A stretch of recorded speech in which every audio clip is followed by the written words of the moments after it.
شادی کے بعد میں دبئی چلا گیا تو کچھ دن گزرے تو میری بیوی نے فون کیا اور بولی تمہاری ماں بد کردار ہے اور مجھے بھی غلط کام کرنے پر اکساتی رہتی ہے، مجھے اپنے پاس بلوا لو یا پھر طلاق دے دو۔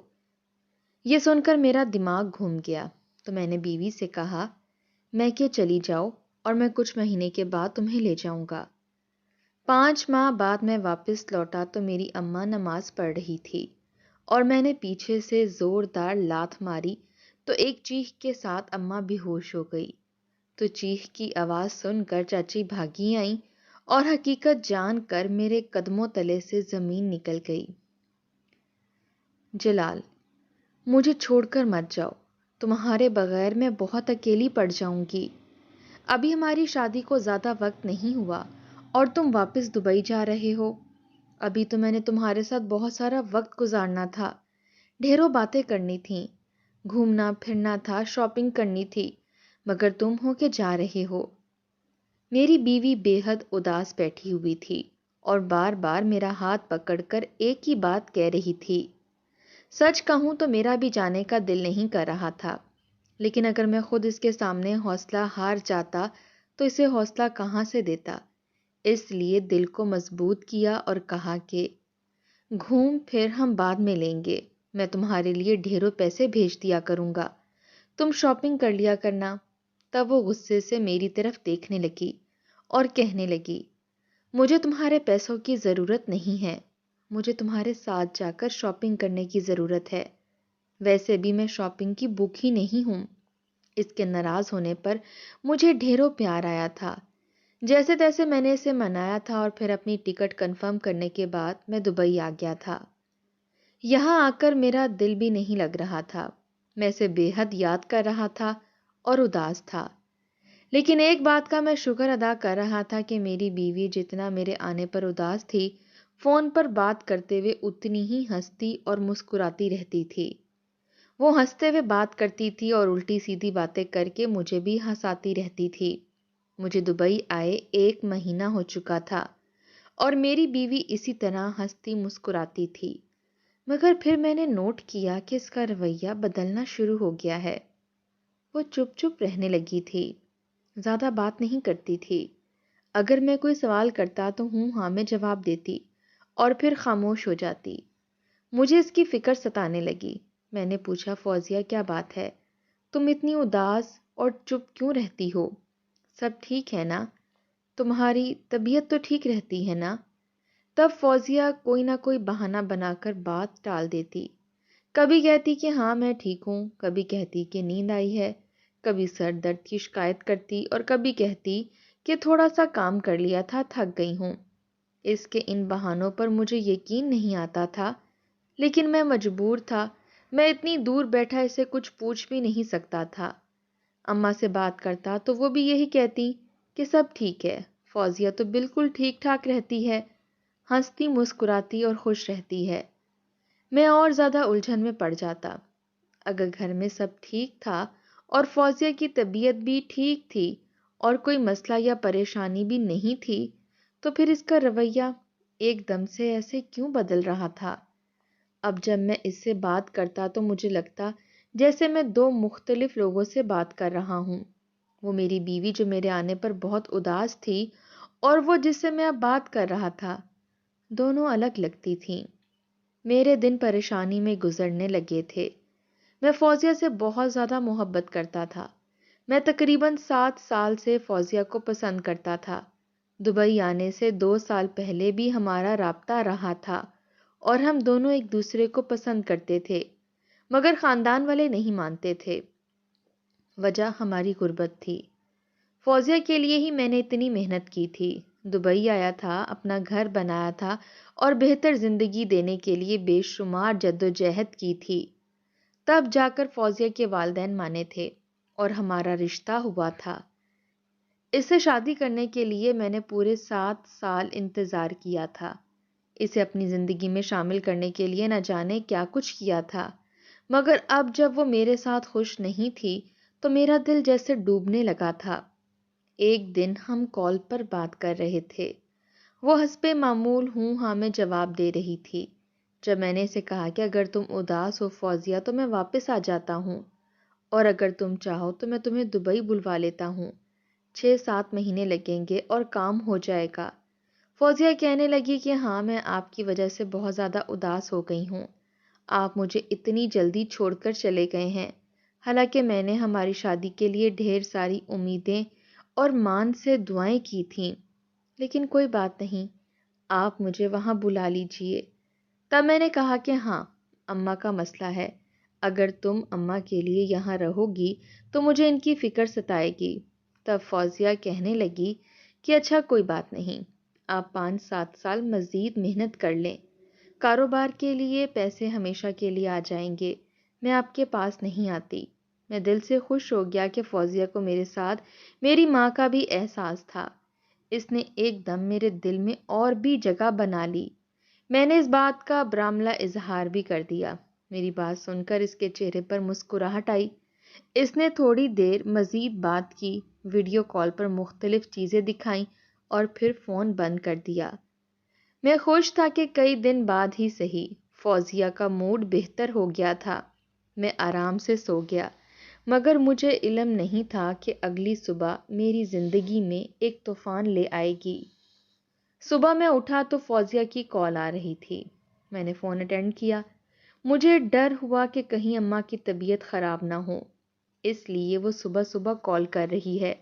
مگر جیسے ہی میں نے فوزیہ کا دھواں دھار رونا سنا تو میرا دل ڈوب گیا، دل میں عجیب سے خدشات آنے لگے۔ میں نے کہا کہ فوزیہ کیا بات ہے، تم ایسے کیوں رو رہی ہو، کوئی پریشانی ہے کیا، اماں کی طبیعت ٹھیک ہے نا؟ تو فوزیہ کہنے لگی کہ یا تو تم مجھے اپنے پاس بلا لو یا پھر مجھے طلاق دے دو، دونوں میں سے ایک کام کر لو، میں یہاں تمہاری اماں کے پاس نہیں رہ سکتی، مجھ سے وہ مزید برداشت نہیں ہوتی۔ اس کی بات سن کر مجھے غصہ آ گیا۔ میں کہنے لگا کہ وہ میری ماں ہے فوزیہ، تم ان کے بارے میں اس طرح کوئی بات نہیں کر سکتی، تمہیں ان کی عزت کرنی ہوگی اگر میرے ساتھ اپنا تعلق قائم رکھنا ہے۔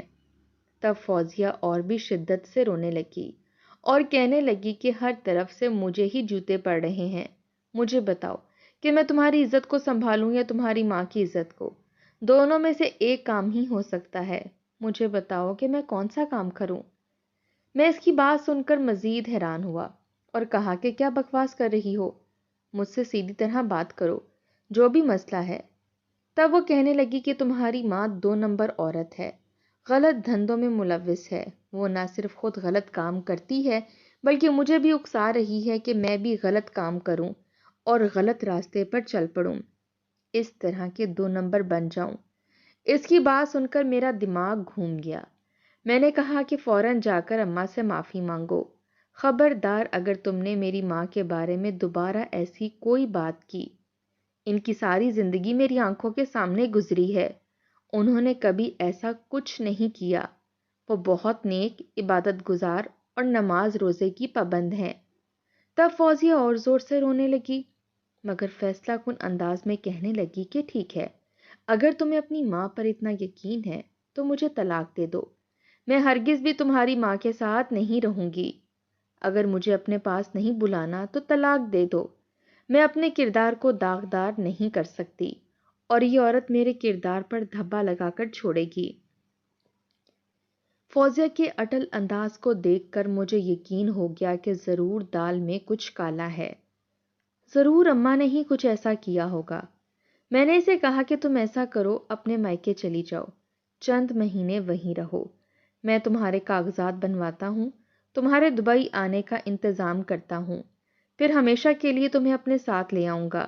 میری بات سن کر فوزیہ مسکرا دی، اس نے آنسو پونچھے اور کہنے لگی کہ یہی بہتر ہوگا، میں سچ کہہ رہی ہوں، میں بہت مجبور ہوں، میں تمہیں اپنے پاس بلانے کا کہہ رہی ہوں، ورنہ میرا دل تو یہی چاہتا تھا کہ میں پاکستان میں اماں کے پاس رہوں، ان کی خدمت کروں اور تمہیں کوئی پریشانی نہ آنے دوں، لیکن آج مجبوری میں سب کچھ تمہیں بتانا پڑا اور اپنا مطالبہ سامنے رکھنا پڑا۔ میں نے 2-4 باتیں ادھر ادھر کی اور فون بند کر دیا۔ میرا دل بہت خراب ہو گیا تھا، اماں پر شدید غصہ آ رہا تھا، وہ اپنی اور ہماری زندگی برباد کر رہی تھیں، میرے سامنے تو بہت معصوم اور نیک بنتی تھیں، یقیناً میرے پیچھے ہی گل کھلا رہی ہوں گی۔ میں 5 سال باہر رہا تھا، مجھے کیا پتا تھا کہ وہ پیچھے کیا کچھ کرتی رہی ہوں گی۔ میں نے سوچ لیا تھا کہ فوزیہ کے ڈاکومنٹس بنوا کر خود پاکستان جاؤں گا، اسے اپنے ساتھ لے کر آؤں گا اور ساتھ ہی اماں سے سوال جواب بھی کروں گا۔ میں انہیں ایسے نہیں چھوڑنے والا تھا۔ انہوں نے میرے باپ کی عزت، میرا مان اور اعتماد سب کچھ برباد کر رکھا تھا۔ میں نے کبھی زندگی میں نہیں سوچا تھا کہ ان کے متعلق ایسی کوئی بات سنوں گا۔ اگر فوزیہ ان کی باتوں میں آ جاتی تب تو میری عزت بھی ہمیشہ کے لیے برباد ہو جاتی۔ میرے ذہن میں ماں کے خلاف صرف منفی خیالات جنم لے رہے تھے۔ فوزیہ کی باتوں میں آ کر میں اس قدر اندھا ہو چکا تھا کہ ماں سے بات کر کے پوچھنا بھی گوارا نہ کیا کہ آخر ماجرا کیا ہے۔ اس بات کو 4 مہینے گزر چکے تھے۔ میں نے ایک بار بھی اماں سے بات نہیں کی تھی۔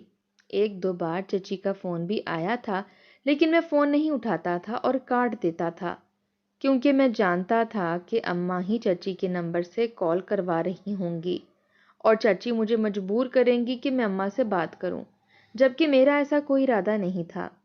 میں ہر حال میں ان کے روبرو بیٹھ کر ان سے بات کرنا چاہتا تھا کہ آخر انہوں نے میری بیوی کے ساتھ کیا کیا۔ بیوی کو فون کرتا تو وہ پہلے کی طرح ایک بار پھر خوش باش نظر آنے لگی تھی۔ میں مطمئن ہو گیا اور سمجھ گیا کہ بیوی جھوٹ نہیں بول رہی۔ میں نے دوبارہ چھٹی لینے کی کوششیں شروع کر دیں اور بالآخر مجھے چھٹی مل گئی۔ میں نے اپنا ٹکٹ کنفرم کروایا اور پاکستان پہنچ گیا۔ پاکستان آنے کے بارے میں نے اپنی بیوی کو بھی نہیں بتایا تھا۔ میرا ارادہ تھا کہ اسے اچانک جا کر سرپرائز دوں گا، مگر اس سے پہلے میں اپنی ماں سے حساب لینا چاہتا تھا، اس لیے میں اپنے گھر چلا آیا تھا۔ گھر کا دروازہ ہمیشہ کی طرح کھلا ہوا تھا۔ اندر داخل ہوا تو گھر میں سناٹا چھایا ہوا تھا، کوئی بھی نظر نہیں آ رہا تھا۔ میں اماں کے کمرے کی طرف بڑھا مگر یہ دیکھ کر حیران رہ گیا کہ میری اماں جائے نماز پر بیٹھی ہوئی تھیں اور نماز پڑھ رہی تھیں۔ ایک دم بیوی کی باتیں میرے ذہن پر گونجنے لگیں اور مجھے شدت سے غصہ آیا۔ غصے میں پاگل ہو کر میں آگے بڑھا اور ایک زور کی لات ان کی کمر پر دے ماری۔ اماں کے منہ سے ایک زوردار چیخ نکلی۔ ان کی بوڑھی ہڈیاں اتنی مضبوط نہیں تھیں کہ وہ ایسی چوٹ برداشت کر سکتیں۔ وہ وہیں چارپائی پر گر گئیں اور اٹھ نہ سکیں۔ چیخ کی آواز سن کر چاچی فوراً ہمارے گھر دوڑی ہوئی آئیں۔ مجھے دیکھ کر خوش ہو کر پوچھنے لگیں کہ بیٹا تم کب آئے؟ مگر جیسے ان کی نظر اماں پر پڑی وہ فوراً گھبرا گئیں۔ وہ اماں کی طرف لپکیں اور کہنے لگیں، بھابھی اٹھیں، کیا ہوا ہے؟ بھابھی اٹھیں نا، وقار ایمبولینس کو فون کرو، تمہاری ماں کی طبیعت ٹھیک نہیں لگ رہی۔ کب آئے ہو اور یہاں ایسے ہی کھڑے ہو؟ اتنی توفیق نہیں ہو رہی کہ ڈاکٹر کو بلا لو یا اماں کو اسپتال لے جاؤ۔ چاچی نے مجھے باتیں سنانا شروع کیں تو میں نے ہاتھ اٹھا کر انہیں روک دیا اور کہا کہ آپ کو اماں کی طرف داری کی ضرورت نہیں ہے۔ یہ جو کچھ کرتی پھر رہی ہیں میں اس بارے میں جان چکا ہوں۔ کمال کی بات یہ ہے کہ آپ ابھی تک اماں کی اصلیت نہیں جان پائیں اور مجھے ہی ڈانٹتی جا رہی ہیں۔ میری بلا سے اماں مر جائیں لیکن میں انہیں ہسپتال نہیں لے کر جاؤں گا۔ اتنے میں چاچی اٹھیں اور انہوں نے میرے چہرے پر ایک زوردار تھپڑ دے مارا۔ پھر انہوں نے جو کچھ بتایا وہ سن کر میرے قدموں تلے سے زمین نکل گئی۔ آسمان سر پر ٹوٹ پڑا۔ مجھے اپنے کانوں پر یقین نہیں آ رہا تھا۔ میں ٹک ٹکی باندھ کر چاچی کی طرف دیکھ رہا تھا۔ میں کہنے لگا کہ ایسا نہیں ہو سکتا۔ قرآن پر ہاتھ رکھ کر قسم کھائیں کہ آپ جو کہہ رہی ہیں وہ سچ ہے۔ چچی نے ایک لمحہ ضائع کیے بغیر وضو کیا اور قرآن پاک پر ہاتھ رکھ کر قسم اٹھا لی۔ کہنے لگیں کہ میں نے جو کچھ کہا ہے وہ بالکل سچ ہے۔ یہ سنتے ہی میں وہیں زمین پر بیٹھتا چلا گیا۔ پھر اماں کی حالت پر خیال آیا تو میں انہیں ہسپتال لے گیا۔ کتنے ہی گھنٹے ایمرجنسی وارڈ میں گزارنے کے بعد بالآخر اماں زندگی کی طرف لوٹ آئیں۔ ڈاکٹر نے انہیں پرسکون رہنے کے لیے انجیکشن لگا دیے تھے اور وہ سو رہی تھیں۔ اماں 3 سال سے دل کے عارضے میں مبتلا تھیں اور انہیں بے حد تکلیف رہتی تھی۔ میں نے ان کی کمر میں جو لات ماری تھی اس کی وجہ سے ان کی طبیعت بہت خراب ہو گئی تھی۔ میں بے حد شرمندہ تھا، پچھتا رہا تھا اور بار بار اپنے منہ پر تھپڑ مار رہا تھا۔ یہ میں نے اپنی ماں کے ساتھ کیا کر دیا تھا؟ خود کو بار بار لعنت ملامت کر رہا تھا۔ اماں کی طبیعت قدرے سنبھل گئی اور جب ڈاکٹر نے بتا دیا کہ خطرہ ٹل گیا ہے تو میں فوراً ہی اپنی بیوی سے ملنے کے لیے نکل کھڑا ہوا تھا۔ میں اپنے سسرال پہنچا، دروازے پر دستک دی تو ایک غیر آدمی نے دروازہ کھولا، جس کے بارے میں جانتا تھا کہ وہ کون ہے۔ اس نے شرٹ بے پرواہی سے کندھے پر ڈال رکھی تھی۔ میں گھر کے اندر داخل ہو گیا۔ وہ آدمی کہنے لگا کہ کون ہو بھائی، کہاں سے چلے آ رہے ہو، کیا نئے گاہک ہو؟ تب میں نے غصے سے اس کی طرف دیکھا اور کہا کہ یہ میرا سسرال ہے اور میں اپنی بیوی سے ملنے آیا ہوں۔ وہ شخص گڑبڑا گیا اور جلدی سے شرٹ پہن کر گھر سے نکل گیا۔ میں اندر گیا تو وہاں کوئی نہیں تھا، بس ایک کمرے میں میری بیوی لیٹی ہوئی تھی، اور اس کی جو حالت تھی اسے دیکھ کر میرا سر شرم سے جھک گیا۔ اس آدمی کا اس گھر میں آدھے ادھورے کپڑوں میں گھومنا پھرنا اور میری بیوی کا ایسی حالت میں ہونا میری آنکھیں کھول گیا تھا۔ مجھے سمجھ آ گئی تھی کہ میری بیوی خود جھوٹی تھی اور جو کچھ وہ خود تھی وہی میری ماں کے بارے میں مجھے بتاتی رہی تھی اور مجھے ورغلاتی رہی تھی۔ فوزیہ نے میری طرف دیکھا تو اس کے ہوش اڑ گئے۔ ایک دم کھڑی ہو گئی اور اپنے کپڑے سنبھالتے ہوئے کہنے لگی، وقار میری بات سنو، جیسا تم سمجھ رہے ہو ویسا کچھ بھی نہیں ہے۔ میں نے ایک زوردار تھپڑ اس کے منہ پر مارا اور کہا کہ تمہیں کیا پتا میں کیا سمجھ رہا ہوں؟ چور کی داڑھی میں تنکا، اسی کو کہتے ہیں۔ بغیرت عورت، تمہیں شرم نہیں آئی میری ماں پر جھوٹا الزام لگا کر؟ میں نے تمہیں کیا سمجھا تھا اور تم کیا نکلی؟ کس چیز کی میں نے تمہارے لیے کمی چھوڑی تھی کہ تم ایسے الٹے سیدھے کام کرنے لگ گئی؟ یا شاید شروع سے ہی تم ایسی تھی، بس میری آنکھوں پر تمہاری محبت کی پٹی بندھی ہوئی تھی؟ میں نے ایک اور تھپڑ اس کے چہرے پر مار دیا اور اسے بازو سے پکڑ کر زور سے جھنجھوڑا۔ میرے جھنجھوڑنے پر اس نے خود کو چھڑایا اور کمرے کی ایک کونے میں جا کر کھڑی ہو گئی۔ تھوڑی دیر بعد میرا سسر بھی گھر آ گیا تھا۔ میں نے سب کے سامنے فوزیہ کو طلاق دی اور اس کے گھر والوں کو اس کی اصلیت بتا دی۔ وہ خود بد کردار تھی، مردوں کے بغیر اس کا گزارا نہیں ہوتا تھا، اور جب ہمارے گھر میں اس کے اوپر روک ٹوک کی گئی تو اس نے مجھ پر اثر ڈالنا شروع کر دیا کہ میں اسے اپنے پاس بلا لوں یا اسے اس کے میکے رہنے دوں تاکہ وہ جو کرنا چاہے کر سکے اور کوئی اسے روکنے والا نہ ہو۔ میں نے سب کے سامنے اسے طلاق دی اور واپس گھر لوٹ آیا۔ اماں اب تک ہوش میں آ چکی تھیں۔ میں ان کے قدموں میں گر گیا اور روتے ہوئے معافی مانگنے لگا۔ اماں نے مجھے گلے سے لگا کر معاف کر دیا، لیکن میں اپنے دل سے آج تک یہ پچھتاوا نہیں نکال پایا کہ میں نے اپنی ماں کو غلط سمجھا تھا اور انہیں ٹھوکر ماری تھی۔ کیا ایسے بد نصیب بیٹے کی بخشش ہو سکتی ہے جو اپنے والدین کو اپنی ٹھوکروں کی زد پر رکھے؟ اماں کہنے لگیں کہ میں نے تمہاری بیوی کو سمجھانے کی بہت کوشش کی، اسے رائے راست پر لانے کی بھرپور کوشش کی، مگر وہ میری بات ہی نہیں سنتی تھی۔ ہر وقت موبائل پر کسی نہ کسی مرد سے بات کرتی رہتی تھی۔ جب میں ٹوکتی تو کہتی کہ آپ کے بیٹے سے بات کر رہی ہوں، لیکن میں جانتی تھی کہ تم اتنے فارغ نہیں ہوتے۔ تم کس وقت کال کرتے رہے ہو مجھے سب پتا تھا۔ ایک دن تمہاری چچی نے اپنی آنکھوں سے بیٹھک میں کسی مرد کو داخل ہوتے دیکھا۔ وہ چپکے سے ہمارے گھر آئی اور مجھے لے جا کر بیٹھک کا منظر دکھایا۔ میری آنکھیں کھلی کی کھلی رہ گئیں۔ میں نے فوزیہ کو خوب ڈانٹا، اس نے مجھ سے معافی مانگی، مگر چند دن بعد وہ پھر ویسی ہی ہو گئی اور مجھے دھمکی دینے لگی کہ آپ سے تو آپ کا بیٹا ہی نپٹے گا۔ میں آپ کی سچائی اسے بتا چکی ہوں، اب وہ خود ہی فیصلہ کر لے گا۔ میرے کام میں مداخلت کرنا چھوڑ دیں ورنہ میں اپنے بھائی کے گھر چلی جاؤں گی۔ میں نے اسے کہا کہ اگر تمہیں یہی سب کرنا ہے تو اپنے بھائی کے گھر جا کر کرو، یہاں ہماری عزت ہے، اسے خراب نہ کرو۔ میں نے سمجھا تھا کہ تم ٹھوکر کھا کر سنبھل جاؤ گی، مگر تم پہلے سے بھی زیادہ بگڑ چکی ہو۔ اب تمہارا حل یہی ہے کہ تم اپنے میکے چلی جاؤ۔ وہ فوراً بیگ پیک کر کے چلی گئی۔ میں نے کئی بار تم سے رابطہ کرنے کی کوشش کی مگر تم نے کال نہیں اٹھائی۔ چچی کے نمبر سے بھی کال کی، تب بھی تم نے کال نہیں اٹھائی۔ مجھے اندازہ ہو گیا کہ تم اپنی بیوی کی سازشوں کا شکار ہو چکے ہو اور مجھ سے بدگمان ہو گئے ہو، مگر میں ہر روز اللہ سے دعا کرتی تھی کہ اللہ تمہیں ہدایت دے اور سچ تمہارے سامنے لے آئے، اور دیکھ لو آج سب کچھ تمہارے سامنے آ گیا۔ میری ماں کی آنکھوں میں آنسو تھے اور میں ان کے گلے لگ کر پھر رو پڑا۔ بے شک رب نے ماں کے قدموں میں جنت رکھی ہے۔ ماں کبھی اپنی اولاد کا برا نہیں چاہتی۔ یہ اولاد ہی ہے جو جذباتی ہو کر جانے کیا کیا کر جاتی ہے۔